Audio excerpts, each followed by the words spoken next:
Okay, hello and welcome to my first. Well, I'm for now. This is the first episode, of course.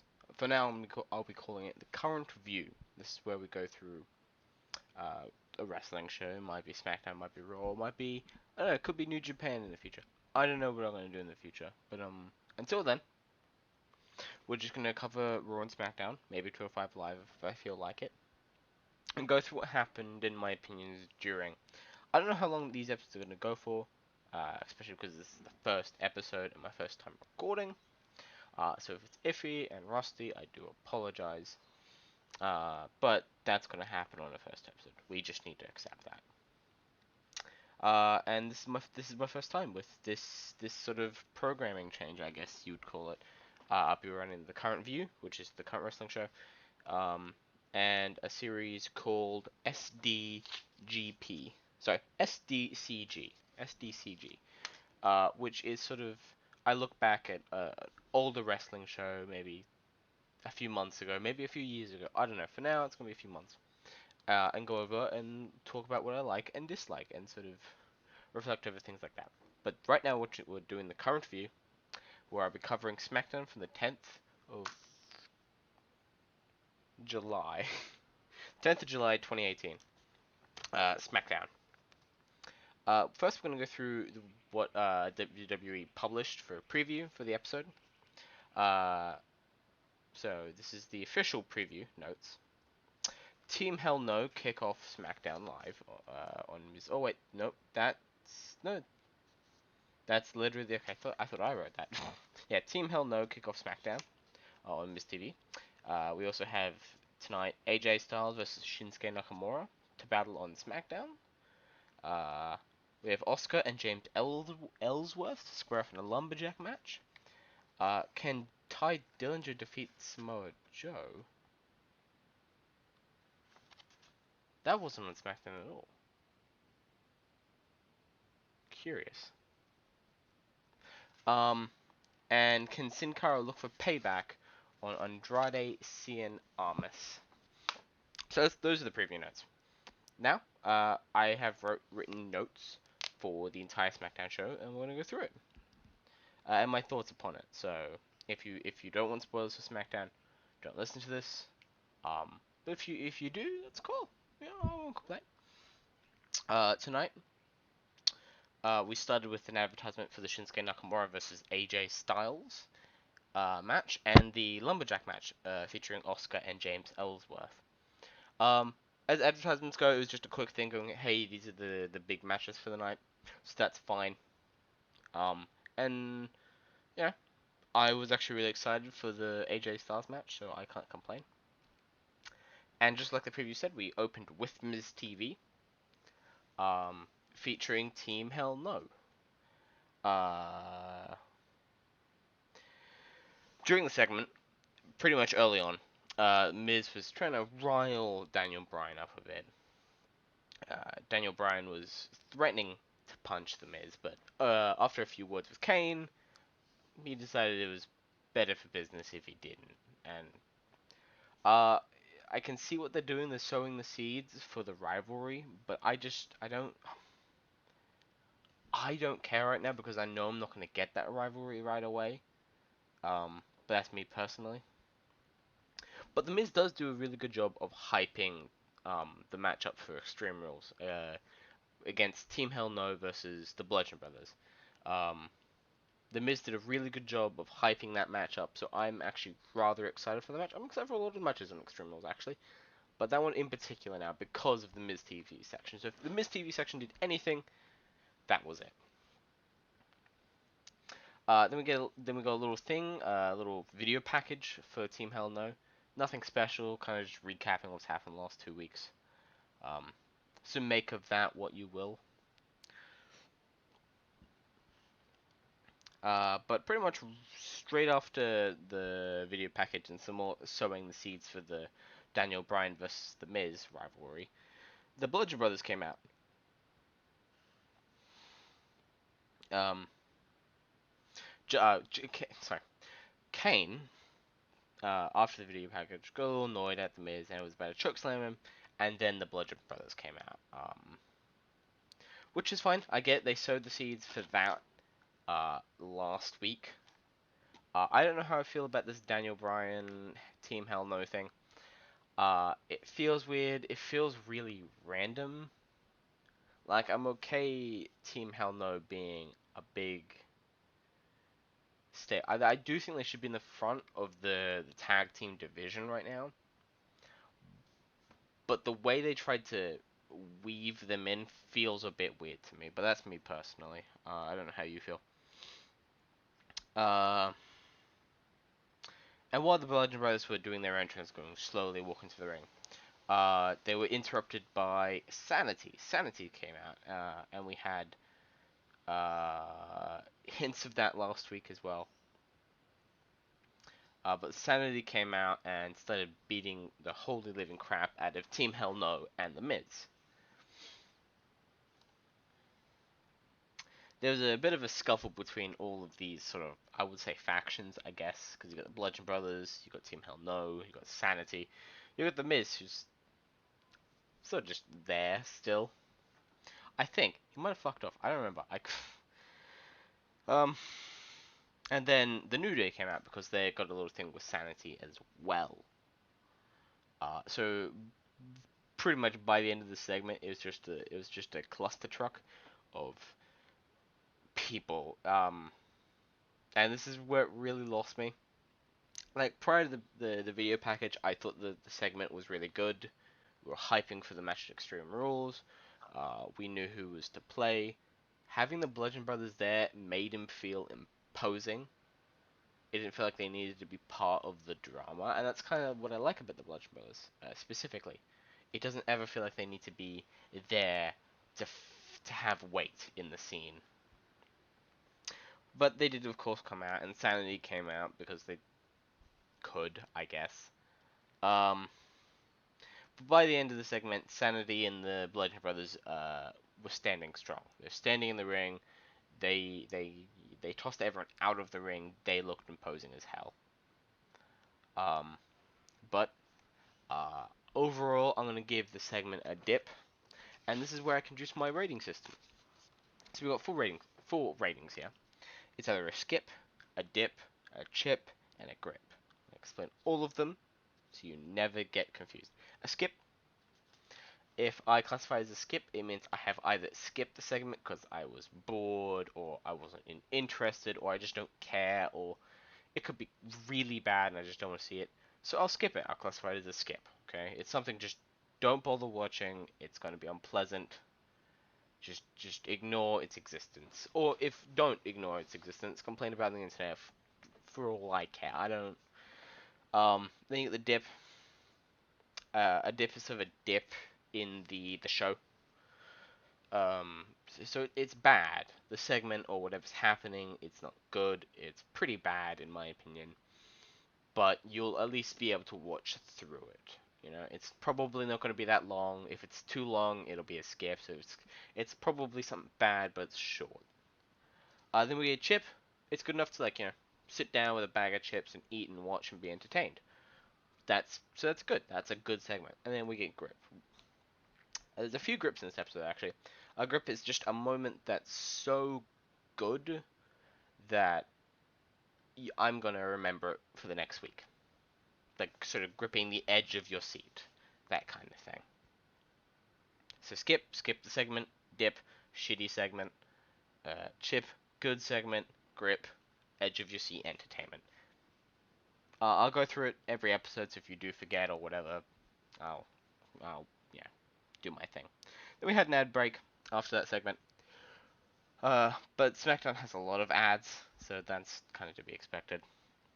After the ad break, we had an announcement for the 10-man tag match, which was going to be the main event, featuring the New Day and Team Hell No versus Sanity and the Bludgeon Brothers.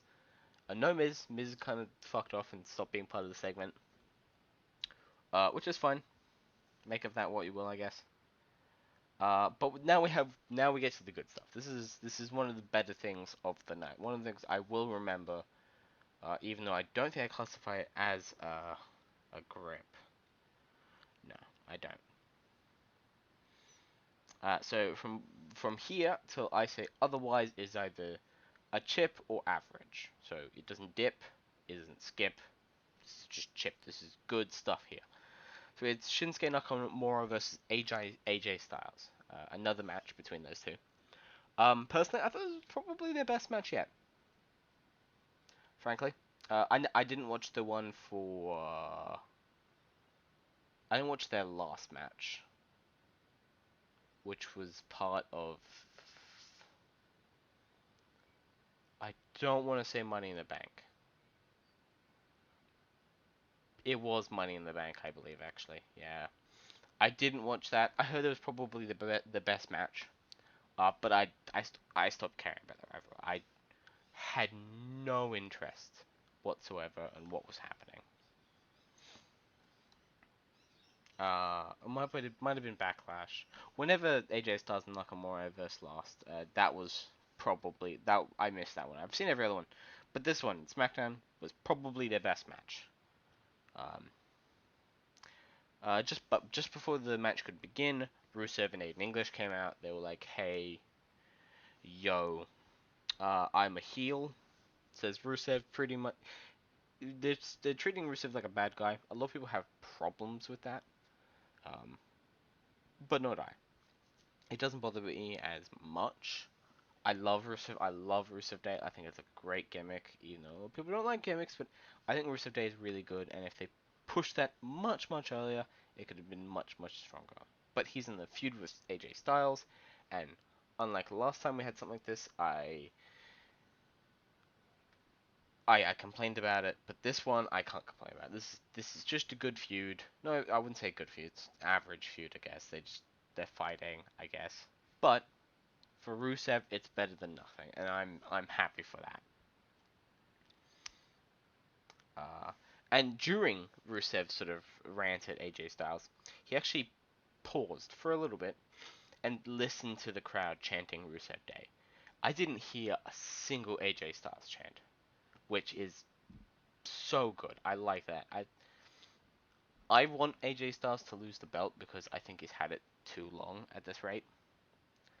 I don't think he should drop it to Shinsuke. I think that train's left the station. But I don't think AJ should have the title. I don't think Rusev should have the title. I'm fine Rusev not having the title. I'd like him to have it. That'd be great, but not necessary. So we had an ad break. Turns out Rusev was going to join. Rusev and Aiden English were going to join commentary for the night against for this match. Um, the match was, like I said, the match was good. It was a good match. During the match, AJ Styles did Shinsuke's "Come On." That was great. That was a really nice moment. Uh, Eventually, the fight made its way outside. Shinsuke gave. Sorry, hang on. I'll read my notes properly. Yeah, they make their way outside. Aiden starts threatening AJ, going, "Oh, we're gonna kick your butt. Extreme Rules." AJ decides he's had enough of Aiden's pestering and punches him straight in the goddamn skull. Beautiful punch. Um, Aiden goes down. Uh, Shinsuke, taking advantage of the situation, jumps on AJ, beats him up a bit, takes advantage, comes back, about to do the Kinshasa, misses AJ Styles. AJ Styles rolls out of the way, and Shinsuke hits Aiden English, which is fine. Aiden's taking these bumps. Well, I wouldn't say bumps. These hits, so Rusev doesn't have to and take that hit. So that way, AJ still looks strong for the feud, and Rusev still looks strong for the feud. So that's fine. I like Aiden, but that's fine. Uh, but because Shinsuke and AJ both hit Aiden, this infuriated Rusev. He got away from the commentary desk and knocked AJ off the ring. And of course that disqualified the match. That classified the match as a DQ. Shinsuke wins, or AJ wins, or DQ, or however that system works. I'm an amateur. I don't know much about wrestling, frankly, so make of that what you will. But the match was a DQ from Rusev. So Shinsuke and Rusev throw AJ into the ring, start beating the holy living crap out of him, and our Lord and Savior Jeff Hardy comes out and saves AJ, which is nice. That's like a really nice little moment. You can keep the Shinsuke Nakamura and Jeff Hardy rivalry. No, yeah, Jeff and Shinsuke rivalry alive. You can keep the AJ and Rusev rivalry alive just by doing that little segment. So that's really nice. I like that. Um, and as the fight continues, eventually Paige comes out and is like, "Hey, because I'm pretty much the female version of Teddy Long, let's have a tag team match." Uh, between Rusev and Shinsuke versus AJ and Jeff. And that tag team match was also really good. Everyone had sort of a little moment.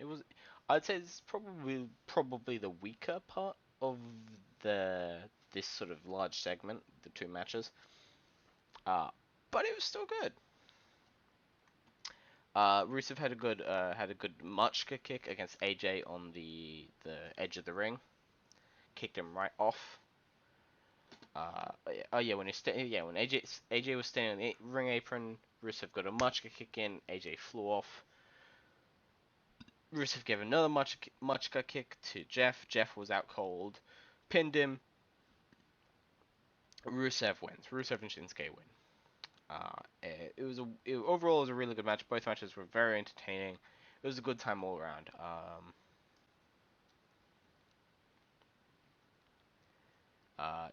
It certainly wasn't a great match. Like, you're not gonna look at the match and go, oh, it was a 4-star, 5-star match.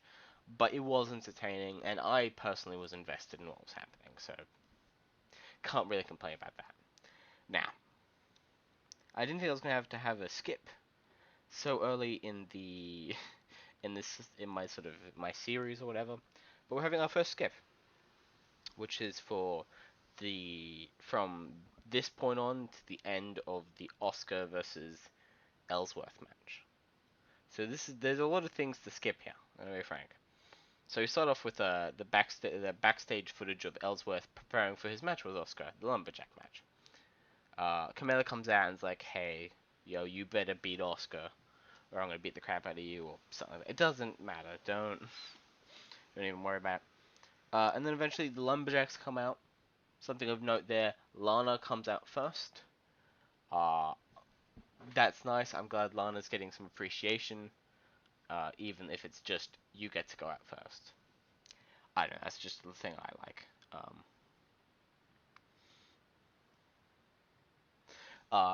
During Ellsworth's entrance into the ring for the match, we get a few of his tweets over the past week of him going, "Men are better than women because it's a battle of the sexes match," or whatever. Uh, it doesn't matter. You know, well, it does matter. The thing is, this type of match matters because of how crap it is and how kind of insulting it is. The fact that we still have to watch these kinds of matches. Um, yeah, this is ridiculous. Throughout the whole match, Ellsworth keeps trying to escape, even though it's a lumberjack match. So I'm sitting here going, if this is what you're going to do, why don't you just make it like a steel cage match? You're doing the same thing with Kevin Owens for Extreme Rules. Just do a steel cage match now. That would make the last SmackDown for Extreme Rules actually kind of mean something. If you couldn't get the cage or whatever, that's fine. But having a lumberjack match where just the person keeps escaping, because Ellsworth escaped multiple times, um, it's just ridiculous. Um, Eventually Ellsworth escapes, uh, for like the fifth, fourth time, something like that, something stupid. All the women grab him and start pulling him to the ring, but like something happens. Like, I know someone hits someone else, and then like majority of the lumberjacks start just beating each other up, and I don't know why. Like, I don't know if I missed something or they just start beating each other up. Ellsworth sneaks around, starts heading up the ramp, but is stopped by Naomi and Becky Lynch, who grab him and pull him into the ring. Um, but as they're doing that, they get attacked by the other lumberjacks, and I'm sitting here going, "This is a lumberjack match. What? Just, just get him back in the ring." And eventually, he gets back in the ring. Oscar beats the crap out of him a little more. Puts him in the Oscar locks. The Oscar lock. He taps. Oscar wins. The other negative thing here is Oscar looks so weak. So weak. She does not look strong. She has not looked strong for goddamn weeks. Um, I don't mind Camilla as champion. Like I have problems with it, but I can live with it. Having Oscar lose to Camilla annoys me because she had such a long winning streak, and I love Oscar so much. She's so good. So if they treated her the way they're treating Ronda Rousey, holy crap, that would be the most amazing shit, man. I'm gonna be totally honest.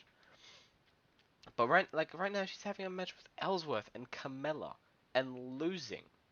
She didn't lose this night, of course. If she did, that would be I would lose my stuff, and no one wants to hear that. But no, we'll live with all this for now. But we get back to the good stuff. We get a backstage segment with Team Hell No and the New Day, and I'm rating this a chip. It's good. This was actually legitimately entertaining. We got an in-sync joke from Kane, which he was referring to earlier in the Miz TV section. He made a few jokes towards in-sync, so did the Miz. So it's just a running gag throughout the show, which is nice. I like those types of gags. I didn't think the first joke was very funny. I kind of missed it. So the second one wasn't really funny either. Uh, but after that, we got another backstage segment with Carmella and Ellsworth, but this time with Paige. Paige announced that during the Extreme Rules with Oscar and Carmella, Ellsworth will be suspended above the ring in a shark cage. Um, why? Huh? Paige is a good general manager, but why? Just ban him from ringside. This is the simplest decision you'll ever have to make. Apologies for the yawn. Alright, next we have the Sin Cara versus Andrade Cien Almas match. This is I'm gonna be real. This was not a good match. Um, Almas looks so weak at the beginning of this match. I'm okay with Sin Cara being strong, but Almas was like on a spree. Like, even though he was wrestling jobbers, he looks strong. Came from NXT and he looks strong on NXT. He comes here and he looks so weak. For like there were mistakes he was making throughout this match that amazed me because one of my favorite wrestling matches. I'm not the biggest wrestling fan. I'm here for the story. Just keep that in mind. Is I saw him versus Gargano, right? In that match in Takeover Philadelphia or New Orleans or whatever, wherever, whenever. I saw that and that was such a good match. It's such a good match. I love that match so much. And it showed that he was intelligent enough to expect Gargano's moves, or just any move whatsoever. It didn't have to be Gargano. Gargano didn't have to be in that match. Almas was so good in that match. He could have just ridden that by himself. But Gargano's just Gargano is good too. In this match, he was making mistakes he wouldn't have made in that match, and that annoys me. Like for majority of this match, he was getting his butt kicked. He Sin Cara would like slowly move and do a move, and he would just be like, "Oh, I guess I'm gonna take it. I'm not gonna even try to get out of the way or counter. I'm just gonna let it happen." And it just sort of ended. Um, with with like a single move. Like Andrade did a single move. I don't remember what it was. I was barely paying attention by the end because I was just so sad. Um, yeah, Andrade won. Cool. He beat Sin Cara. Awesome. Shrug. We get one more backstage promo with Sanity and the Bludgeon Brothers, which was good. It was a good segment. But I'm not gonna give it a rating. It was average at best. Then we get the 10-man tag match. This was also, I would say, above average match. Not great. I wouldn't really say good, but it was entertaining. My biggest problem is the faces looked too strong. Um, Sanity and the Bludgeon Brothers had a few moves, took charge of the match a couple of times, but they didn't have a whole lot going for them. The New Day had a lot of spots. They did a lot of cool stuff throughout the entire match. Daniel Bryan did some really cool stuff. Like, I'm not the biggest Daniel Bryan fan. That's because I didn't really see him before he retired. I was only introduced to him while he was retired, so I missed that whole sort of Daniel Bryan thing. But if this match is a small example of what he was like, I wouldn't be surprised. He was fucking wonderful in this match. He was great. He pulled off some really cool stuff. Uh, the weakest person on their team was Kane. He maybe did one choke slam and a few moves, but that's it, which is fine. You know, he's kind of retired. That's fine. I'm okay with that.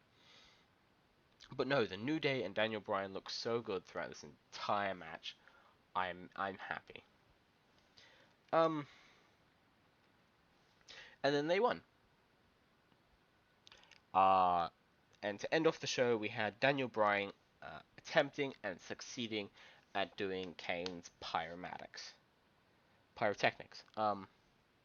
That was really good. That was a really nice, funny thing too.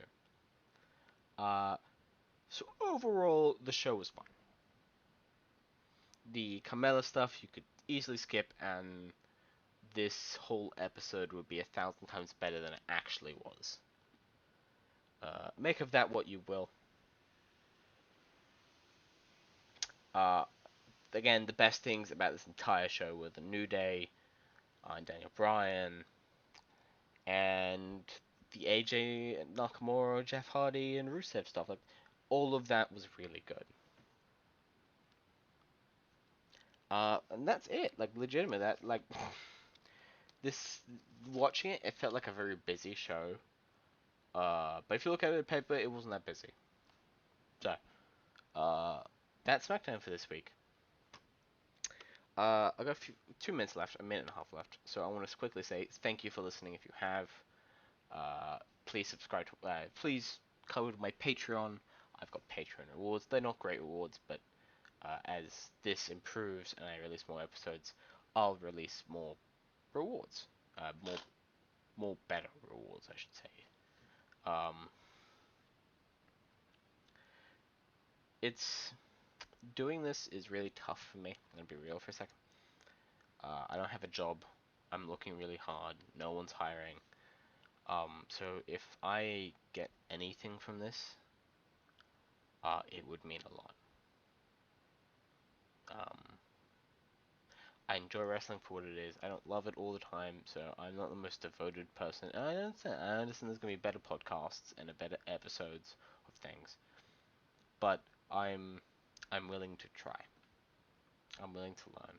So if you have any episodes you want to recommend, or any things you'd like to recommend me change or do differently, let me know. So thank you for listening. It means a lot. And I'll see you another time for when I do my retrospective show, SDCG. Love you, Patrick out.